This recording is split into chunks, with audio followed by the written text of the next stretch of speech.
السلام علیکم، میں ہوں راشد جاوید آوان اور پروگرام خبر بصر میں آپ کو خوش آمدید۔ ناظرین، 48 گھنٹے پہلے پچھلے ولاگ میں ہم نے بات یہاں پر چھوڑی تھی کہ امریکہ اور ایران کے درمیان پہلے جنگ، پھر مذاکرات، پھر جنگ اور اب پھر مذاکرات اور پھر جنگ۔ تو یہ ایک معمہ ہے سمجھنے کا نہ سمجھانے کا۔ آج اسی بات کو آگے لے کر بڑھیں گے، اگرچہ اس کے علاوہ بھی سٹوریز ہیں، لیکن سب سے پہلے یہی سٹوری ڈسکس کرتے ہیں۔ آپ کو یاد ہوگا کہ اسلام آباد میں تقریباً 1 ماہ پہلے جب ڈی جی وینس، عباس عراقچی اور پاکستان یہ تینوں اکٹھے ہوئے اور ایک معاہدے کی طرف بڑھنے کی کوشش کی، لیکن عین وقت پہ جے ڈی وینس پاکستان چھوڑ کر واپس چلے گئے، اور کہا جاتا ہے کہ ان کو ٹرمپ نے واپس بلوا لیا کیونکہ وہ معاہدہ خود کرنا چاہتے تھے۔ تو عباس عراقچی بھی واپس چلے گئے اور پھر اس کے تقریباً کوئی 16 دن بعد دوبارہ سوئٹزرلینڈ میں یہ ملاقات ہوئی، جہاں پاکستان ہی نے اس کی میزبانی کی، اور پھر وہاں پہ ایک ایم او یو سائن ہوا جس میں 14 نکات رکھے گئے۔ اگر آپ وہ ایم او یو دیکھیں تو وہ 14 نکات ایسے ہیں کہ اس کے ہر نقطے میں ایران کا فائدہ، ہر نقطے میں ایران کی بظاہر کامیابی، لیکن نہ جانے کیوں ایران دوبارہ ہٹ دھرمی ہی کہیں گے، اس پہ اتر آیا اور اس سارے ایم او یو کو سبوتاژ کر دیا، اور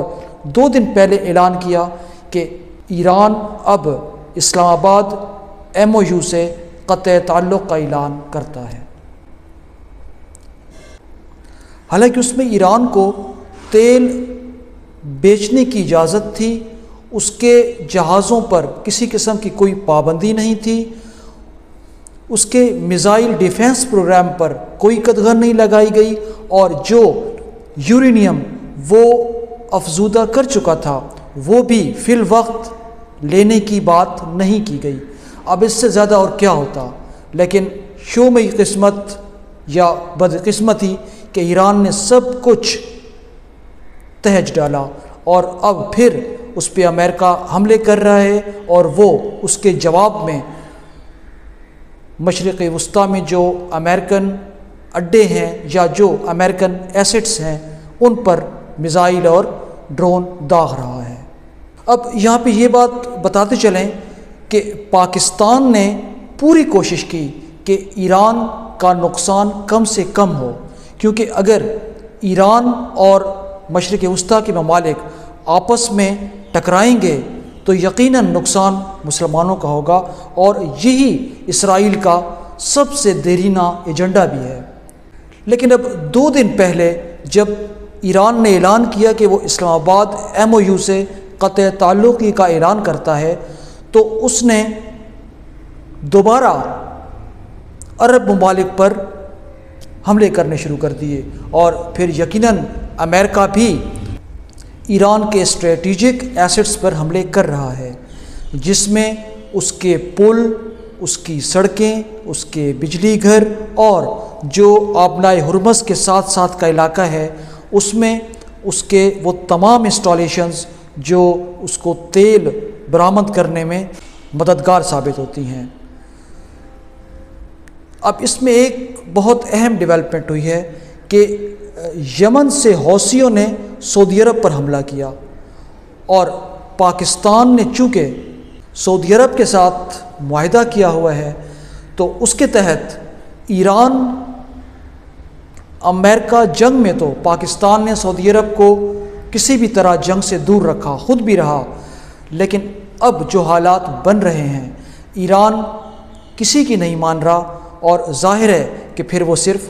طاقت کی زبان مانے گا۔ ایران نے دوبارہ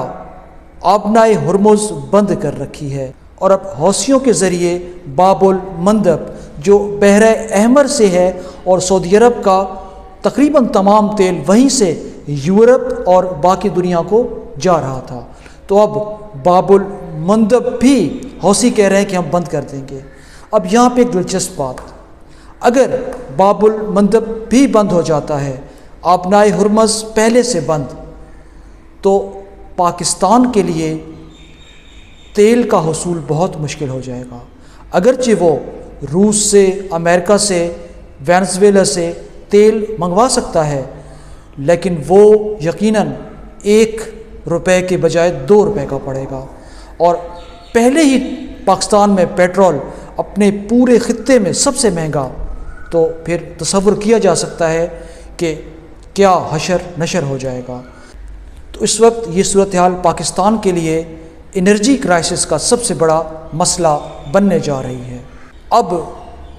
کل پاکستان نے ایران کو بہت اعلیٰ سطح پر ان کی قیادت کو یہ بات پہنچا دی ہے کہ اگر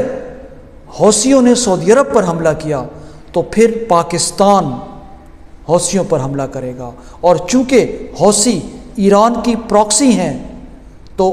کہیں ایسا نہ ہو کہ پاکستان اور ایران کو آپس میں جنگ کرنی پڑے۔ یہ بات ان کو سمجھا بھی دی گئی ہے، بتا بھی دی گئی ہے۔ اور ایک بات آپ کو بتاتے چلیں کہ 10 جولائی کے بعد پاکستان نے ایران سے کوئی اعلیٰ سطح کا رابطہ نہیں کیا۔ جب ایران نے دوبارہ حملے شروع کر دیے تو پاکستان مایوس ہو گیا، اور اس کا مایوس ہونا ایک قدرتی امر بھی ہے کہ اتنی مدد اور حکمت کے باوجود ایران پھر ہتھے سے اکھڑ گیا اور اس نے پورے کیے کرائے پر پانی پھیر دیا۔ اب پاکستان تھوڑا سا بلکہ زیادہ 2 قدم سے 4 قدم پیچھے ہٹ گیا کہ ٹھیک ہے، ایران اور امریکہ